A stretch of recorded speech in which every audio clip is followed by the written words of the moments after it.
A graça e a paz de Jesus, igreja. Muito bom estarmos aqui, reunidos no dia do Senhor, para buscarmos o Senhor, estudando a sua palavra, adorando o Senhor, porque Ele é digno. Eu convido a igreja a abrir a palavra de Deus comigo em Atos, capítulo 19. Nós lemos a partir do versículo 8, versículo que nós paramos na última semana. Atos 19, a partir do versículo 8. Já adianto para vocês que inicialmente eu coloquei no slide do versículo 8 a 41, nós não vamos ao 41, nós chegamos até o 22. Atos 19, do versículo 8 ao 22. Eu creio que todos acharam, e assim diz a palavra do Senhor. Paulo entrou na sinagoga e ali falou com liberdade durante 3 meses, argumentando convincentemente acerca do reino de Deus. Mas alguns deles se endureceram e se recusaram a crer, e começaram a falar mal do caminho diante da multidão. Paulo, então, afastou-se deles, tomando consigo os discípulos, passou a ensinar diariamente na escola de Tirano.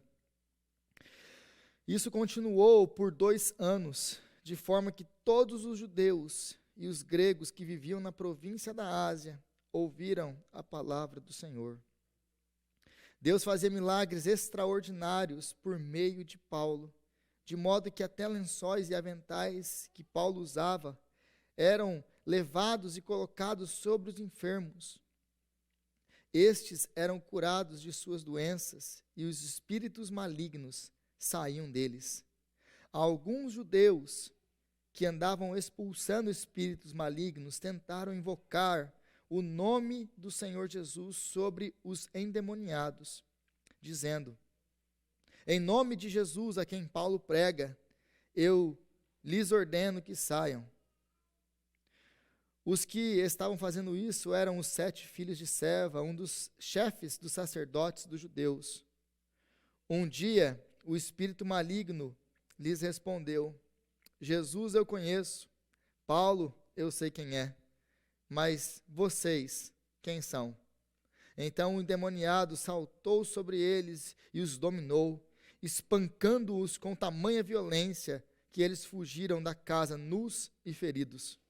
Quando isso se tornou conhecido de todos, os judeus e gregos que viviam em Éfeso, todos eles foram tomados de temor, e o nome do Senhor Jesus era engrandecido.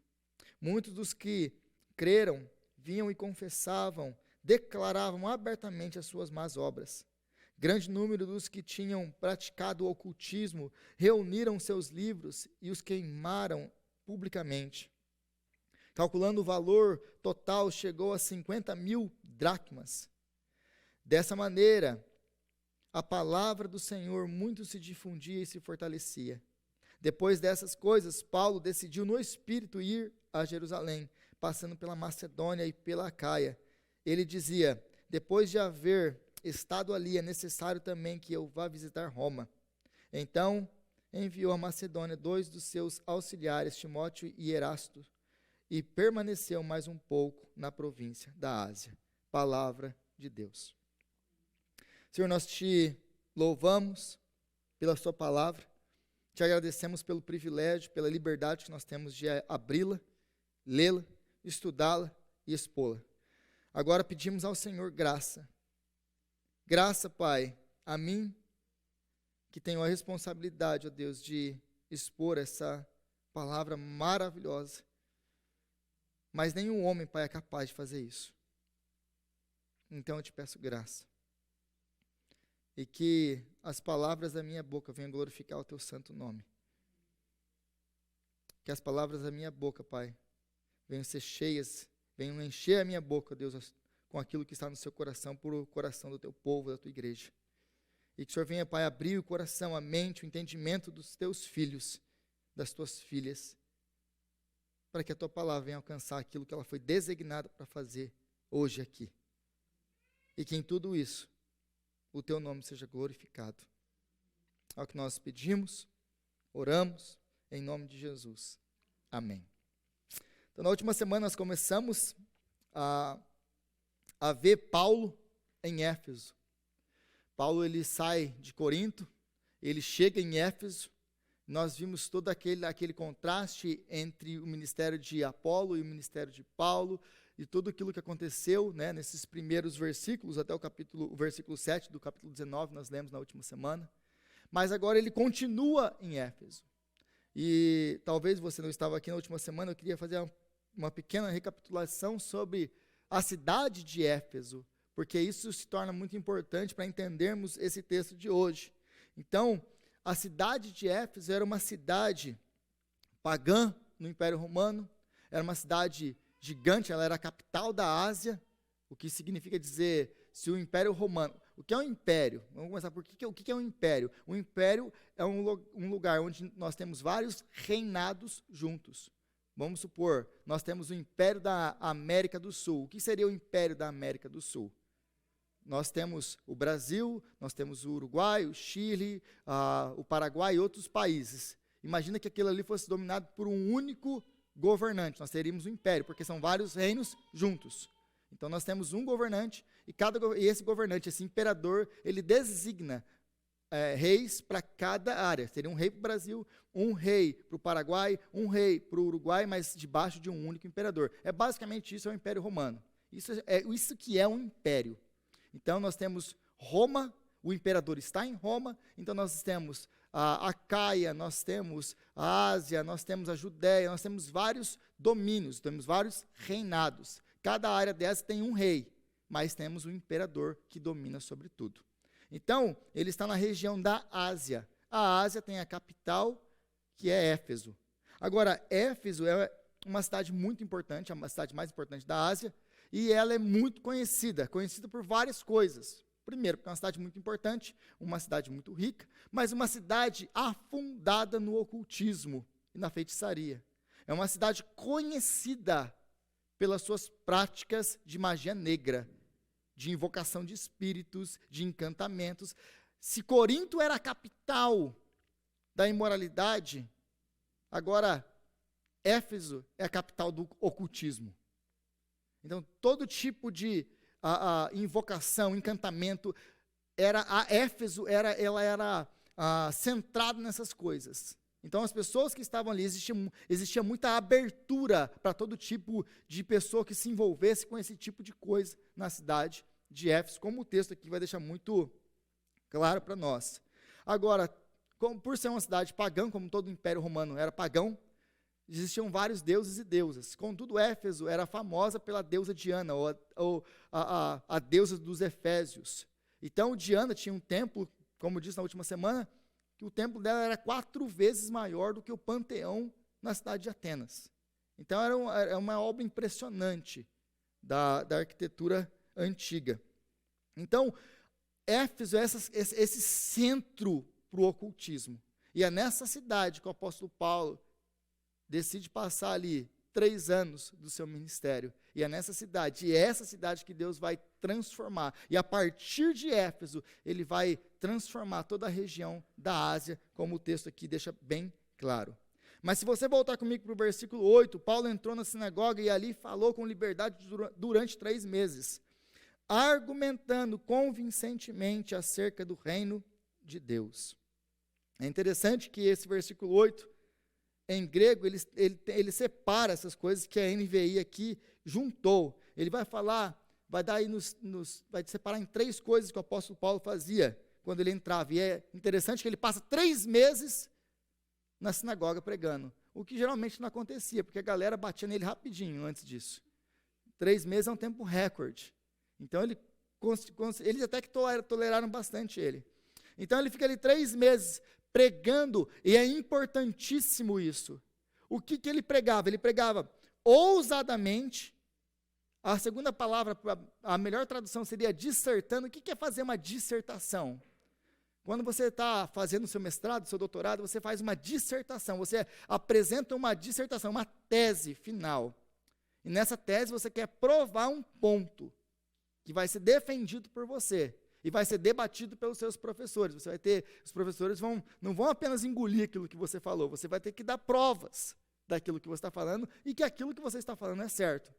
Então, o que Paulo está fazendo aqui, ele está pregando a palavra de Deus ousadamente. Ele não tinha medo das consequências, em primeiro lugar. A segunda coisa é que ele estava dissertando sobre a palavra de Deus, que é apresentando uma tese. Qual a tese? Que Jesus é o Messias. Então nós vemos isso em todo o livro de Atos.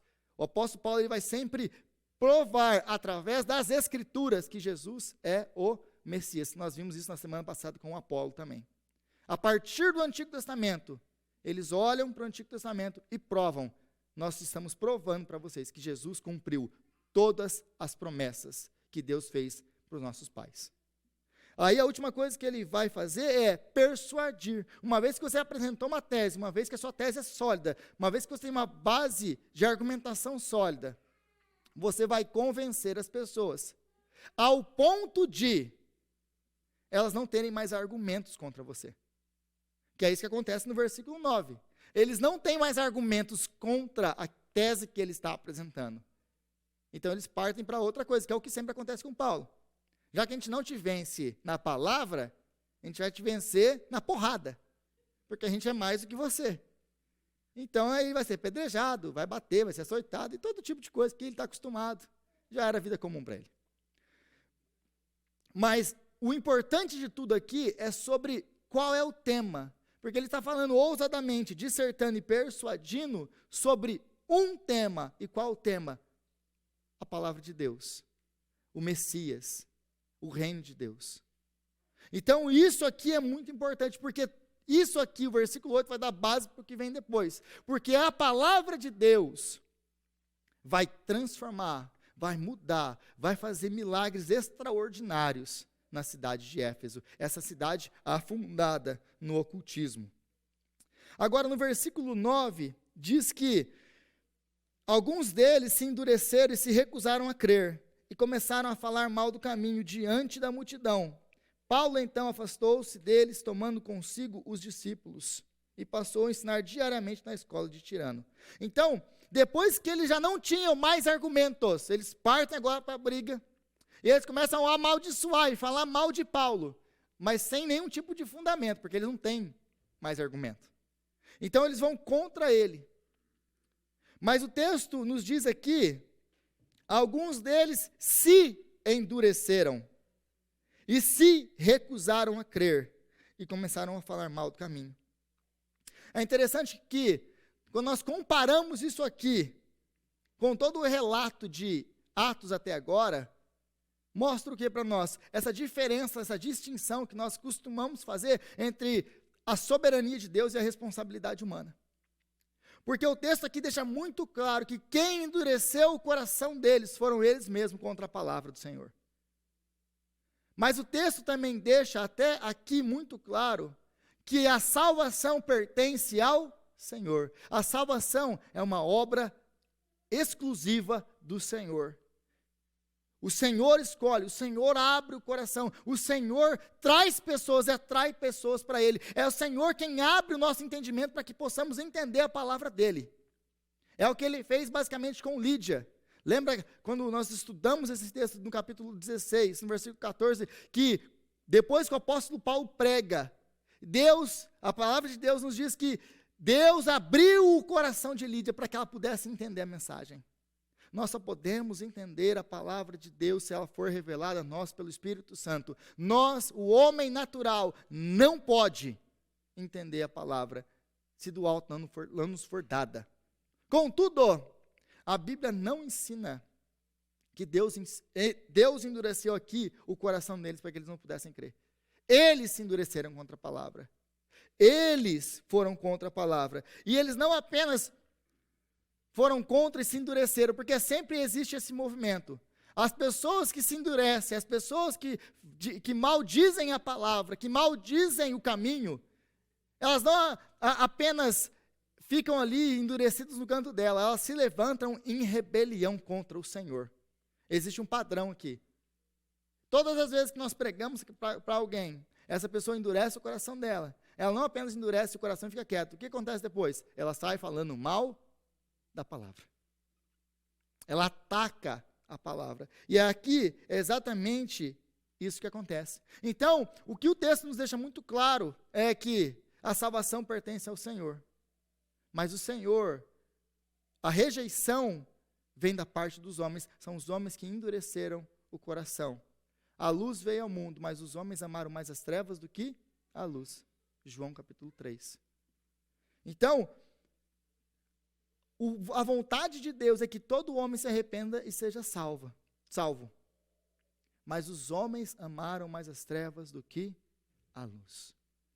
É interessante que nós não conseguimos conciliar essas duas coisas, de soberania de Deus e responsabilidade humana. E quando a gente pensa que o apóstolo Paulo vai dar a grande resposta lá nos capítulos 9, 10 e 11 de Romanos, ele faz a grande pergunta para a gente: quem és tu, ó homem, para discutires com Deus? Quem conheceu a mente do Senhor? Quem foi o seu conselheiro? São coisas que estão muito além de nós. Mas a Bíblia nunca coloca essas duas coisas como contradição. Para nós é um mistério, mas na cabeça de Deus e de Paulo aqui é muito claro. Deus salva. E se o homem é salvo, é porque Deus escolheu, porque Deus elegeu, porque Deus atraiu, porque Deus abriu o coração, porque Deus salvou. Mas se ele se perde, é porque ele escolheu se perder, porque ele rejeitou a obra de salvação que poderia salvar. É isso que ele está nos ensinando aqui. Agora, a partir do versículo 9 também, quando ele sai, a partir do meio do versículo aí, tomando consigo os discípulos, passou a ensinar diariamente na escola de Tirano. Isso continuou por 2 anos, de forma que todos os judeus e gregos que viviam na província da Ásia ouviram a palavra do Senhor. Então, Paulo vai ensinar a palavra durante 2 anos, diariamente, na escola de Tirano. Quem é essa escola de Tirano? Que escola é essa? O que é isso? Tirano provavelmente era um filósofo profissional, ele tinha uma escola, e era normal para os filósofos daquela época, tinham seus próprios locais de ensino. Então, eles tinham uma casa, tinham um galpão, tinham alguma coisa onde eles reuniam seus alunos para poder estudar. Então, durante parte do dia, esse local era fechado, ele ficava vazio. E o que eles faziam com aquele local? Eles podiam alugar para alguém que queria usar aquilo. Geralmente, pessoas que tinham outros trabalhos alugavam esses locais para poder também trabalhar ali. Então, Paulo, conhecendo esse local, conhecendo uma boa localização, ele fala com o dono da escola, já era uma escola mesmo, ele pega e faz o quê? Bom, então vamos fazer o seguinte: posso alugar de você? Pode. E ali ele faz o primeiro seminário teológico que nós temos na história. Ele é fundado pelo apóstolo Paulo. É lógico que isso aqui é quase que, não é que um seminário formal como nós conhecemos hoje, mas aqui o apóstolo Paulo, ele forma ali, pega um local e ali ele começa a ensinar a palavra de Deus diariamente para as pessoas. E ele faz isso durante 2 anos.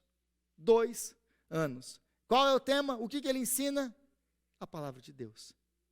Dia após dia, dia após dia, ele vai demonstrar para eles a palavra do Senhor. E aí o texto vai nos falar que todos os judeus e gregos da província ouviram a palavra do Senhor. Aqui fica uma questão, mas como assim que o apóstolo Paulo conseguiu pregar a palavra do Senhor para tanta gente?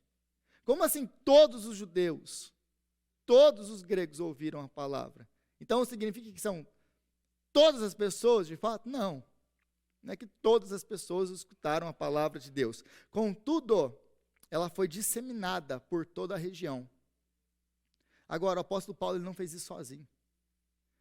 Esse é o ponto. O apóstolo Paulo não pregou sozinho para todas essas pessoas. Essas pessoas que passavam pelo apóstolo Paulo, que eram ensinadas pelo apóstolo Paulo, elas pegavam esse ensino e elas espalhavam esse ensino. Elas viam, elas aprendiam em Éfeso e elas voltavam para as suas cidades e pregavam o evangelho, ensinavam aquilo que elas haviam aprendido. Esse é o nosso chamado. Esse é o nosso chamado. O nosso chamado é aprendermos, absorvermos, estudarmos e ir e pregar, ir e reproduzir aquilo que nós aprendemos. Então, e só então, nós vamos conseguir fazer com que as pessoas em Lowell, as pessoas em Everett, as pessoas em Chelmsford, as pessoas em Southborough, as pessoas na região em que nós estamos inseridos, possam ter acesso à palavra de Deus. Porque é impossível para um homem fazer isso. Mas se a nossa igreja, se os ouvintes da palavra se tornarem proclamadores da palavra, então muitas e muitas pessoas serão alcançadas pela palavra. E é isso que o apóstolo Paulo, essa é a estratégia, ele ensina essas pessoas, depois ele envia essas pessoas. E o que vai transformar a vida das pessoas é a palavra, e não as nossas opiniões. Repare que o apóstolo Paulo, ele reúne essas pessoas por 2 anos para ensinar a palavra. É sempre, no livro de Atos, você vai sempre vendo isso. O reino de Deus, a palavra sobre o Messias, são todas coisas que estão conectadas. Ele não está ali reunindo as pessoas para ensinar filosofia, ele não está ali reunindo pessoas para ensinar aquilo que ele acha legal, as suas opiniões. O apóstolo Paulo, ele tinha um centro de ensino, ele tinha um centro de mensagem, é a palavra de Deus. O nosso dever como igreja, o nosso dever como cristãos, é proclamar a palavra de Deus e não as nossas opiniões. A sua opinião é tão boa quanto qualquer outra pessoa, porque não tem distinção. Agora, quando nós abrimos a palavra e declaramos a palavra, ensinamos a palavra, nós estamos ensinando algo que tem autoridade, e essa autoridade não vem de nós, é de Deus. E nós podemos ensinar sem medo, porque ela é a verdade. Porque se você tentar ensinar suas opiniões, mais uma vez, se eu chegar aqui para começar a falar para vocês aquilo que eu acho, aquilo que eu acredito, aquilo que eu penso, você levanta e vai embora. Porque eu não tenho nada para ensinar para ninguém. Agora, a palavra de Deus, ela é capaz de transformar vidas e mudar histórias. E aqui nós vemos como que nascem as igrejas da Ásia Menor. Porque nós temos igrejas na Ásia Menor que não foram fundadas pelo apóstolo Paulo diretamente. Por exemplo, as 7 cartas do Apocalipse que foram enviadas por João, aliás, João, ele sai e ele vai morar na Ásia, depois que ele sai de Jerusalém. E quando ele sai dali, que ele é exilado em Patmos, ele escreve as 7 cartas, ele vai endereçar. E algumas dessas cartas, algumas dessas cidades, algumas desses locais, por exemplo, Colossos, Laodiceia, nós não temos a carta de João aos Colossenses, mas nós temos a carta de Paulo aos Colossenses. Nós temos Laodiceia e Herápolis, que são cidades que estão no livro do Apocalipse, que foram fundadas aqui. Então, aqui nós vemos o trabalho de um homem pregando diariamente a palavra de Deus durante 2 anos. Qual é o resultado? Plantação de novas igrejas. Aqui nascem essas igrejas. A igreja de Colossos, Laodiceia e todas as outras, as 7 da Ásia, que João está endereçando sua carta. Então nós vemos que, por exemplo, se você ler Colossenses capítulo 1, 2, 4, você vai ver que homens como Epáfras, que estudaram com Paulo, que acompanharam Paulo, que acompanhou Paulo durante esse tempo em Éfeso, ele vai pegar esse evangelho que ele aprendeu de Paulo, e ele vai começar a plantar a igreja, por exemplo, a igreja de Colossos, que provavelmente foi plantada por ele. Então essas pessoas, elas não vinham sentar aos pés de Paulo e começar a escutar Paulo, aprender mais sobre o evangelho para apenas acumular conhecimento. Um dos nossos grandes problemas hoje é esse. Nós aprendemos, ouvimos, falamos, escutamos na internet, etc, etc, etc. Vamos à igreja todo domingo, aprendemos mais da palavra, mas nós só acumulando conhecimento. Por 2 motivos isso está errado. Primeiro, porque o objetivo de aprender é viver. Eu vejo muita gente discutindo textos difíceis da palavra, como que interpreta isso aqui, etc. Meu irmão, minha irmã, se preocupe em viver aquilo que é claro, que já está suficiente. Não estou falando que você não estudar a palavra, que existem coisas complexas para você entender, existem, mas tem muita gente preocupada mais em debater na internet com textos difíceis, sendo que aqueles textos que são muito claros e deviam ser vividos não estão sendo vividos. Esse já é um primeiro problema. O segundo problema é, para que você está acumulando, se você não passa para frente? Do que isso te serve? Não vive? Não prega? Isso vai ser matéria de juízo no dia do juízo. O nosso trabalho é viver a palavra e pregar a palavra. Amém? Agora, a partir do versículo 11, é que a coisa começa a ficar interessante, porque nós começamos a ver os resultados da pregação da palavra. Porque a palavra não volta vazia. A palavra de Deus vai transformar vidas e vai alcançar coisas extraordinárias.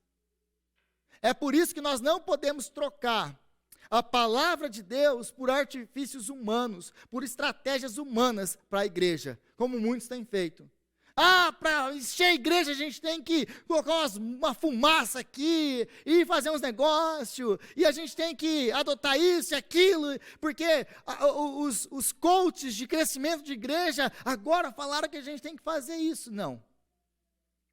O que nós temos que fazer, igreja, é pregar a palavra com fidelidade. E a palavra de Deus, lembre-se que o nosso chamado é sermos fiéis e não frutíferos. Os frutos, eles são do Senhor. Quem dá fruto é o Senhor, não somos nós, porque nós não produzimos salvação. É só o Espírito Santo. O nosso trabalho é crescermos na palavra, aprendermos a palavra, vivermos a palavra, pregarmos a palavra. É por isso que o centro de tudo nessa igreja é a palavra. A nossa preocupação é a palavra. Não sei se você já percebeu isso, mas a gente não está muito preocupado com os gurus de crescimento de igreja. Nosso negócio é bem simples. A gente chega aqui, a gente adora o Senhor, a gente chega aqui, a gente estuda a palavra. A gente chega aqui, a gente ora. Aí as pessoas, eu recebo várias vezes essas perguntas: o que vocês estão fazendo para vocês crescerem? Como assim? Não é porque a igreja cresce e tal. Não, a gente está pregando a palavra, a gente se reúne para orar. E que mais? É só isso. Não, mas tem que ter alguma coisa. Não, é a palavra. Não, mas não tem nada. Não, não tem nada.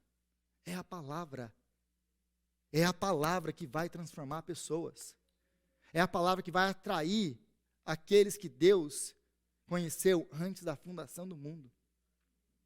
É só olhar, é só você perguntar para os seus irmãos do seu lado onde você mora.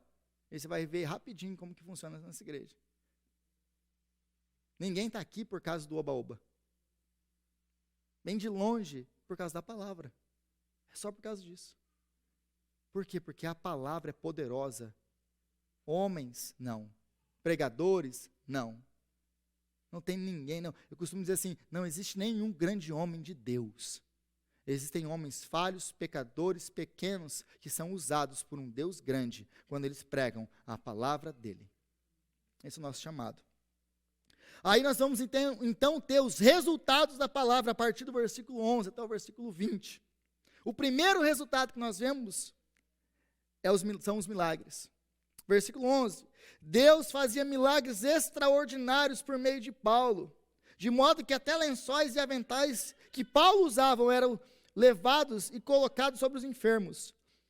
Estes eram curados das suas doenças, e os espíritos malignos saíam deles.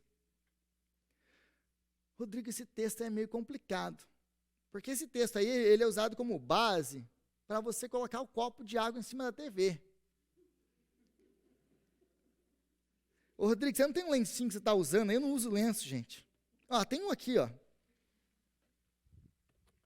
Por que você não vende esse daí, Rodrigo? Eu não estou suando tanto porque não está no inverno. Mas quem sabe no verão? Mas é um descartável, tinha que ser um de pano, pelo menos, né? Ô Charles, você não pode adotar esse aqui, tá?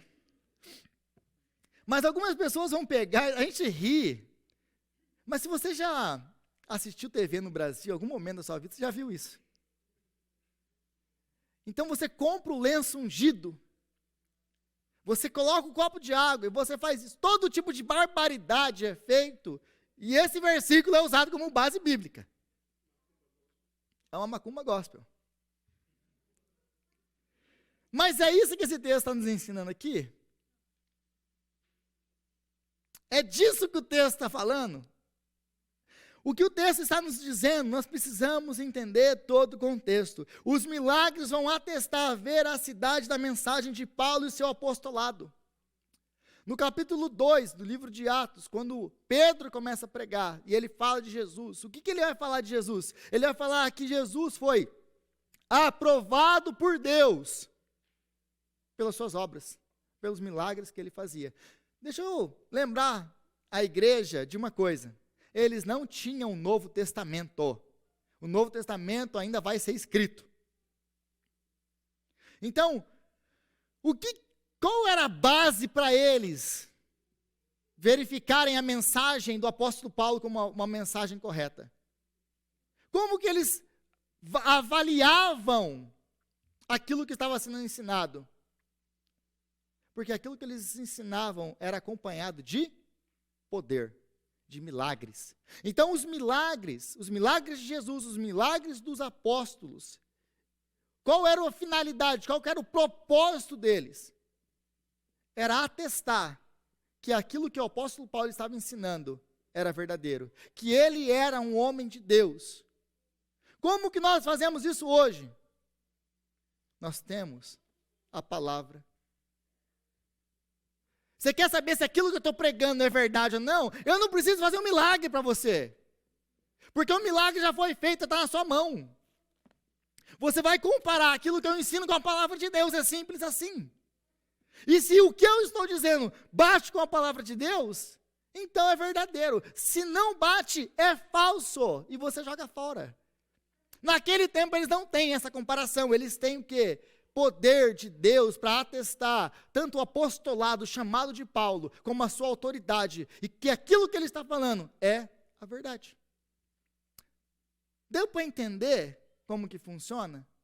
Porque aí a gente vê, assim como o apóstolo Paulo usou os lenços, não, agora o cara vai vender o lenço aqui para você, não, porque o apóstolo Paulo, e eu sou apóstolo hoje, eu não estou falando que eu sou apóstolo, Sherman. Então você vem aqui depois do culto que eu vou te vender isso aqui. E o problema de vender também é primeiro, porque não tem base bíblica para vender, né? Eles pegavam e usavam. Mas o propósito de tudo isso era o quê? Mostrar, de novo, a veracidade daquilo que Paulo estava ensinando. Contudo, você tem que entender que isso aqui é uma literatura. E tem uma função dentro do texto. O versículo 11 e o versículo 12.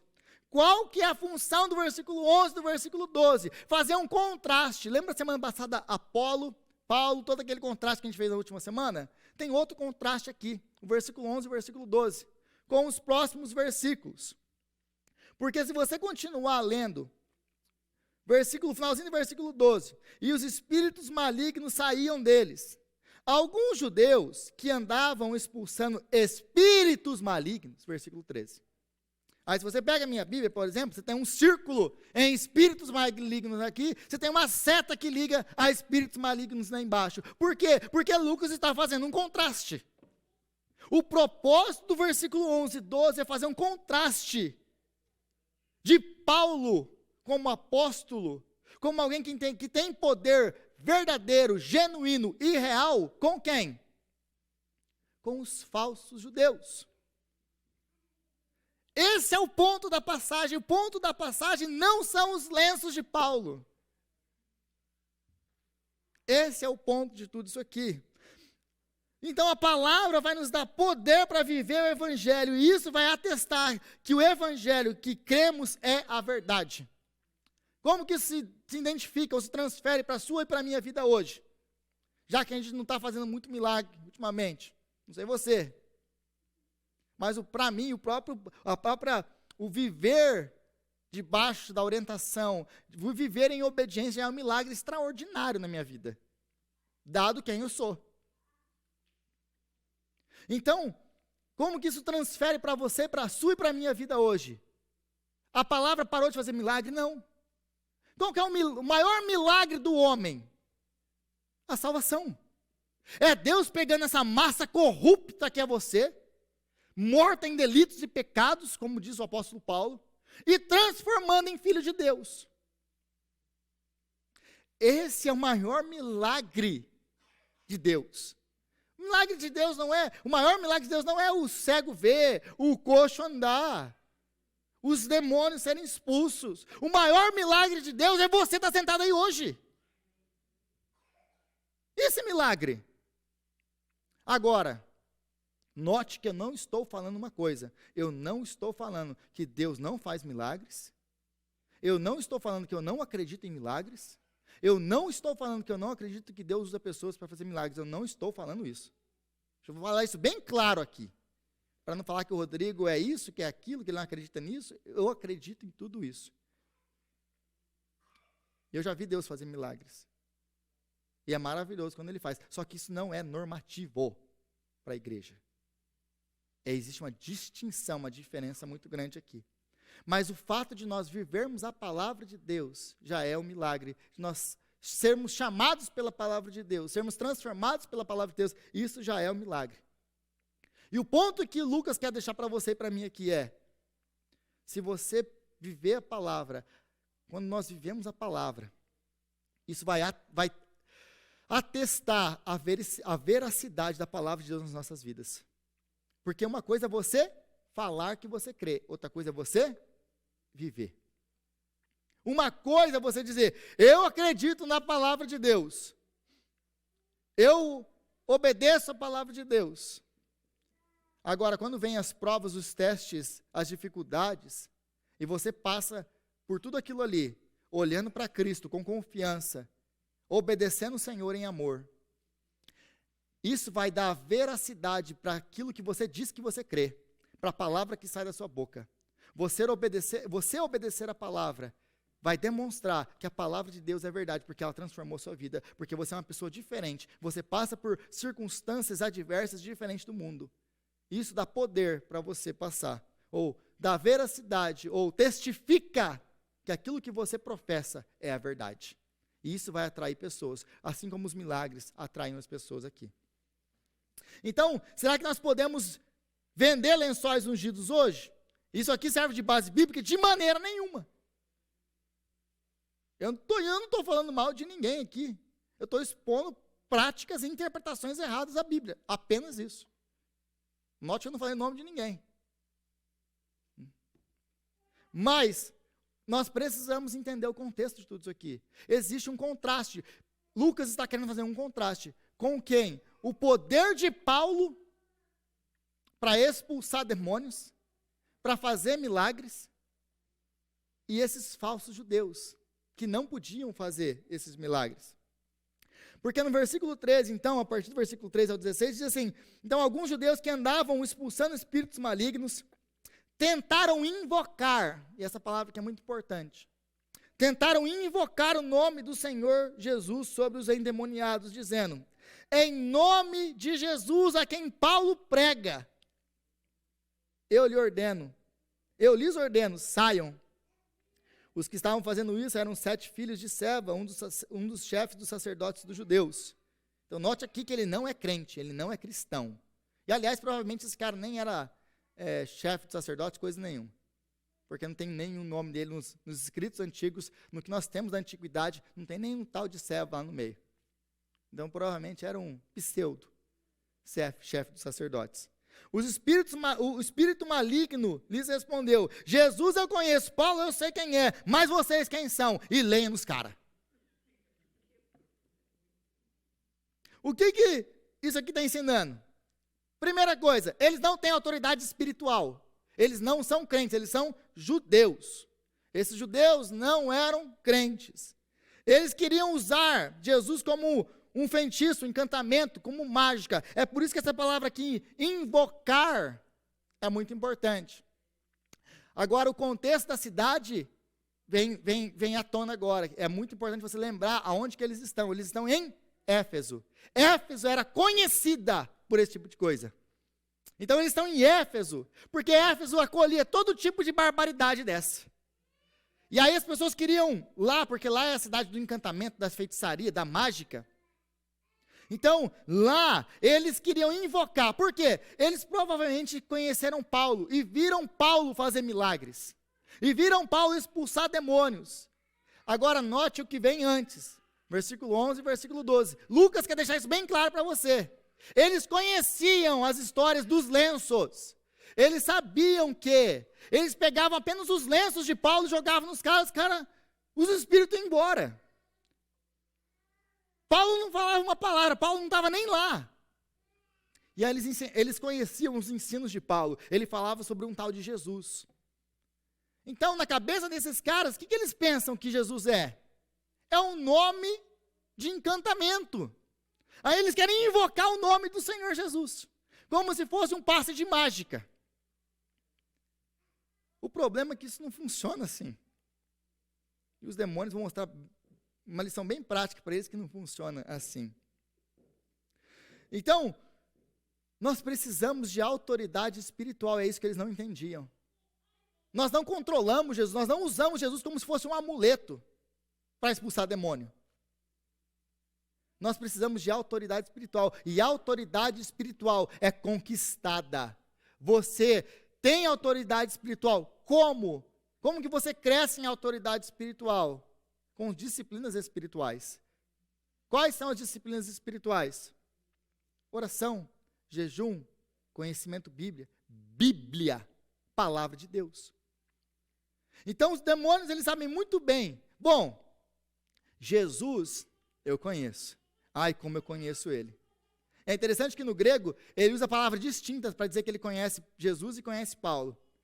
A palavra conhecer, para Jesus, é uma palavra de profundidade. Eu conheço Jesus. E eles conhecem Jesus. Agora, Paulo, bem sei quem é. Mas e vocês? Quem são? O demônio entendia uma coisa. Tudo que Paulo fazia, ele fazia pela autoridade de Jesus Cristo, não era pela autoridade dele. Mas Paulo tinha essa autoridade. Agora, esses homens não. Então, se Paulo estivesse aqui, eu obedeceria a ele. Agora, vocês não têm autoridade, intimidade e poder para fazer nada. Deixa eu ensinar uma coisa para vocês sobre autoridade. E lenha nos caras. Aí eles vão ser espancados, os 7, e vão fugir. Envergonhados, nus e feridos. Agora, a partir de tudo isso, lembra que existe um contraste, então. Paulo, ele expulsa demônios, ele cura pessoas, e ele não precisa nem estar lá.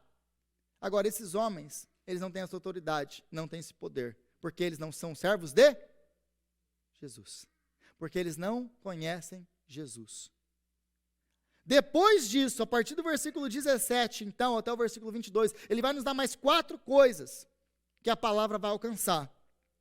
O versículo 17 vai nos mostrar que tudo isso vai redundar em grande glória para Deus. Quando isso se tornou conhecido de todos os judeus e gregos que viviam em Éfeso, todos eles foram tomados de temor, e o nome do Senhor Jesus era engrandecido. O propósito do milagre é para a glória de Deus, não para a nossa. É para fazer o nome dele conhecido, não o nosso. Muitos dos que creram vinham e confessavam, declaravam publicamente as suas más obras. Grande número do que tinham praticado ocultismo reuniram seus livros e queimaram publicamente, calculando total valor, chegou a 50.000 dracmas. Desta maneira, a palavra do Senhor muito se difundia e se fortalecia. Então nós aprendemos aqui 4 coisas. Primeira, quando essas coisas são feitas, esses milagres são feitos, a glória de Deus é manifesta e traz grande glória para o nome dele. A segunda coisa, isso trazia arrependimento e mudança de vida, porque essas pessoas agora vão trazer esses livros e queimá-los publicamente. Eles estão convertidos, porque a base da conversão é arrependimento e mudança de vida. Arrependei-vos, pois o reino dos céus é chegado. Não é apenas você falar. Arrependimento é você mudar. Terceira coisa, eles abandonavam os seus falsos deuses. E a quarta coisa, a palavra vai orientar o apóstolo Paulo em suas decisões futuras. Então, rapidinho, essas 4 coisas. Glória para o nome de Deus. O propósito da pregação da palavra e dos milagres é a glória de Deus e não a nossa. Nós não pregamos a palavra de Deus para ficarmos conhecidos. Nós pregamos a palavra de Deus para fazer o nome dele conhecido. Então, os milagres, tudo aquilo que acontece na nossa vida, na vida da igreja, é para a glória de Deus, não para a nossa. Quem faz tudo e traz todos os resultados é a palavra e não o homem. Note que em nenhum momento aqui, Lucas dá glória para Paulo. Nunca foi Paulo, nunca foi inteligência de Paulo, sempre foi Deus. Existe quase uma idolatria, às vezes, com Paulo, como se Paulo fosse um grande homem. Sim, ele foi treinado por Deus, capacitado por Deus, ungido por Deus, para ser quem ele foi, o instrumento que ele foi. Mas não existia nada nele. É Deus quem capacita, é Deus quem dá graça. Não existe nada em nós, nada. É para a glória de Deus. Terceira coisa, então, ou segunda coisa aqui, nessa sequência, arrependimento e mudança. A palavra vai confrontar os nossos pecados. A palavra de Deus vai confrontar os nossos pecados. Nós não vamos ficar da maneira que nós estamos se nós lemos a palavra de Deus. Você não consegue. Você não consegue viver esse pezinho no mundo, pezinho na igreja, pezinho no mundo, pezinho na igreja. Quando você ouve, estuda e entende a palavra de Deus. Você vai tomar uma decisão. Ou você abandona, ou você conserta sua vida. Então, a demonstração de que nós entendemos a palavra é que ela vai nos levar a reconhecer quem nós somos diante de Deus. Essa é a demonstração, é a prova para saber se você entendeu ou se não entendeu a palavra de Deus. A palavra vai levar a um reconhecimento de quem você é, pecador, falho, diante de um Deus santo. Isso vai te levar ao arrependimento e à mudança de vida. Isso vai gerar, então, um profundo arrependimento dos nossos pecados, confissão e abandono das práticas pecaminosas, que é o que nós acabamos de ver aqui. Quando eles entenderam quem realmente tem poder nas mãos, e é o Senhor, o que eles fazem? Lembra que eles são tudo supersticiosos. Quando eles veem que quem na verdade tem poder é a palavra de Deus, é Jesus, e não os seus livros de magia, e não as suas crenças, o que eles fazem com tudo aquilo? Eles abandonam tudo aquilo. Eles entendem que quem está no controle de fato é o Senhor, e não eles. Aí eles abandonam os seus falsos deuses, no versículo 19. A falha dos judeus em expulsar os demônios teve grande impacto na vida das pessoas. Eles acreditavam que em encantamentos e no ocultismo. Quando eles compararam o poder de Paulo, que não precisava nem abrir a boca para falar ou fazer milagres, com esses judeus tentando usar o nome de Jesus como encantamento, eles entenderam que Jesus é o poder e a autoridade sobre todo o mundo espiritual. Quando eles fazem essa comparação, e é isso que Lucas está querendo deixar muito claro aqui, fazem essa comparação, eles veem, opa, peraí, alguém está errado. Quem tem mais poder aqui? É ele. Isso então traz um grande conhecimento. Agora, para nós, o que isso significa? Que se nós tentarmos usar Jesus como um amuleto, nós vamos nos frustrar. Porque tem muita gente até hoje tentando usar Jesus como amuleto da sorte, como cristal da sorte. E isso está afadado ao fracasso. Por quê? Porque Jesus é o Senhor, não você. É Ele quem nos comanda, é Ele quem nos ordena, e não nós a eles.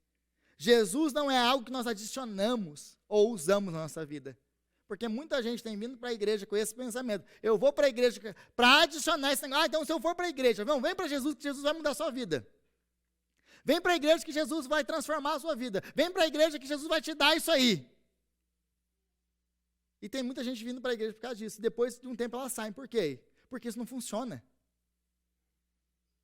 Porque Jesus não é um amuleto. Jesus não é uma coisa que você adiciona já a uma vida próspera. Jesus não é uma coisa que você adiciona na sua vida para ter mais sorte. Jesus é tudo que nós temos. Tudo. Ou nós nos submetemos a Ele, e não Ele a nós. Nós não colocamos Jesus para ser o gênio da lâmpada, que nós esfregamos 3 vezes lá, e Ele sai e fala, mestre, o que você quer? Porque a maioria das nossas orações tem sido assim. Ó Jesus, me dá isso aqui. Faz isso aqui. Ai dele se ele não fizer. Ai dele se ele não fizer. Agora, abandonar os nossos falsos deuses vai custar muito caro. Porque a gente vê aqui, 50 mil dracmas. Eu vou fazer uma conta, eu fiz uma conta bem rápida aqui para você, porque isso aqui é basicamente uma dracma é um dia de trabalho de um trabalhador comum. Transfere isso em moeda corrente, se você colocar aí que um trabalhador comum ganha aí, agora estou colocando baixo, $100 por dia. O que eles queimaram aqui em praça pública foi basicamente $3.600.000. Foi isso que eles fizeram. 3,6 milhões de dólares. E a gente pensa numa quantidade muito grande de livros que eles queimaram. Não. Esses tipos de livros eram muito caros. Então, eles queimam esses livros. Então, para nós, o que significa tudo isso? Lembra que para eles, esses livros, esses encantos, isso que eles faziam, a confiança deles estava nessas coisas. Eles tinham, e aqui algumas pessoas dessas seguiam Paulo até. Eles tinham esses livros guardados em casa e com encantamentos. E esses encantamentos garantiam para eles o quê? Boa sorte, prosperidade financeira e todas aquelas outras coisas que eles queriam, que eles amavam, que eles gostavam, que eles dependiam. Então eles pensavam que eles controlavam o futuro deles e a sorte deles a partir desses encantamentos.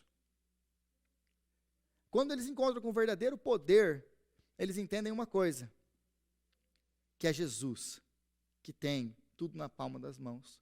Então o fato deles virem queimar esses livros em praça pública, era o fato de reconhecer que quem controla, quem domina na minha vida, e a minha confiança está no Senhor, e não mais nessas coisas. É uma troca de senhorio. Eles estão abandonando os seus falsos e velhos deuses, e agora eles entendem que só existe um Deus, um soberano, que cuida deles. Agora, a confiança deles está no Senhor, e não mais nos encantamentos que eles conheciam. É um abandono da sua velha confiança. Traduzindo para o seu dia de hoje, não, eu tenho que trabalhar nesse dia. Por exemplo, eu tenho que trabalhar no domingo, porque se eu não trabalhar no domingo, eu não vou conseguir pagar as minhas contas. E eu sei que existem vários casos, gente. Eu sou imigrante, estou aqui faz 12 anos. Eu sei que existem vários e vários casos. Mas quando nós fazemos isso, nós assumimos uma postura dessa, o que acontece é, a confiança não está no Senhor, a confiança está na força do meu braço, no meu trabalho. Se eu deixo as coisas do Senhor, porque eu preciso trabalhar, e Deus nos coloca nessa situação realmente para testar a nossa lealdade. Deus nos coloca nessa situação para ver onde que está o seu coração. Não é que você não ama a Deus, você ama a Deus, mas você está precisando aprender a confiar nele. Que Ele é que supre, é Ele que dá, é Ele que sustenta. O fato de eles queimarem esses livros em praça pública era uma declaração aberta. Eu não confio nessas coisas, eu confio no Senhor. Muitas vezes Deus vai nos colocar em situações que nós vamos precisar queimar os nossos deuses. Se nós queremos ter um relacionamento real e verdadeiro com Ele. Então, para ganharmos o grande tesouro, nós precisamos abandonar os nossos falsos tesouros. Isso que reluz, mas não é ouro. Para ganhar o grande tesouro, a pérola de grande valor, como disse Jesus, nós precisamos abandonar essas outras pérolas que são falsas e que não têm valor nenhum. Abandonar a nossa confiança em nós mesmos, nas coisas desse mundo, para confiar completamente em Deus. Nós somos chamados para confiar em Deus e não em nós. É nele e não em nós. E o quinto e último lugar, isso tudo vai nos dar orientação e direção para o futuro. Porque a partir do versículo 21 e 22, o apóstolo Paulo agora discernindo no Espírito que ele precisava ir para Roma. Ele decide agora, ele vai voltar para Jerusalém, ele vai visitar a igreja lá, e ele pensa que ele vai para Roma. Não é bem assim que vai acontecer, ele vai para Roma, mas ele vai em algemas. Porque agora ele vai voltar, ele vai ser preso, como nós vamos ver, e vai testemunhar. E ele vai converter ali, Deus vai usar para converter toda a guarda real, mas em cadeias. Porque daqui para frente a coisa muda. Ele andou um pouquinho livre aqui, saiu de Atenas, saiu de Corinto, vai sair meio batido aqui de Éfeso, e daqui para frente a coisa começa a descer. Esse que foi o ápice do ministério de Paulo. Agora, daqui para frente, ele começa a enfrentar a perseguição ferrenha. Então, a palavra de Deus, iluminada pelo Espírito, vai nos instruir em nossas decisões e estratégias futuras. Deus não nos deixou sem orientação, nós temos a palavra dele. Ah, Rodrigo, como que eu sei a vontade de Deus para a minha vida? Leia a Bíblia. Não vem perguntar para mim. Leia a palavra de Deus. Agora, se você tiver com um problema na palavra, Rodrigo, não estou entendendo isso aqui. Aí a gente pode conversar, porque você está lendo a palavra. Eu não sou guru gospel. Não sou. Eu não tenho uma bola de cristal lá, porque às vezes a gente pensa que pastor é isso, né? A gente pensa que, vocês pensam às vezes que, olha, o Rodrigo vai ter uma revelação na palavra de Deus lá, ó. Senhor, qual é a palavra? Fala comigo. Ô Senhor, que Deus nos dê graça para viver a palavra dele. E entender, levar com seriedade as coisas do Senhor. Porque a palavra de Deus, ela vai te instruir, ela vai te transformar, ela vai te auxiliar, a palavra de Deus vai te orientar, a palavra de Deus vai te dar graça para você viver, a palavra de Deus vai te dar poder para você viver. Tudo é a palavra de Deus. Nós precisamos da palavra de Deus. Amém? Senhor, nós te agradecemos pela sua palavra, que faz tudo isso nas nossas vidas. E pedimos ao Senhor, ó Pai, que o Senhor venha nos dar graça, para não ser apenas ouvintes, mas praticantes da sua palavra.